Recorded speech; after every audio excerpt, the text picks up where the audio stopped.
Question 8. The song Dil Hum Hum Kare, sung by Lata Mangeshkar in the film Rudali, was composed by A.R. Rahman, Bhupen Hazarika, Salil Chaudhuri, Nausad.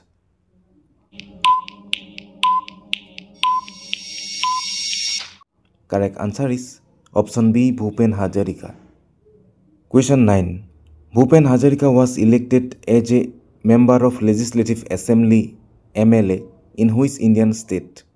Assam, Tripura, West Bengal, Nagaland.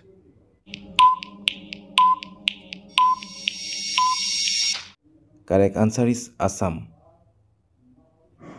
Question 10. Bhupen Hazarika passed away in which year? 2008, 2010, 2011, 2012.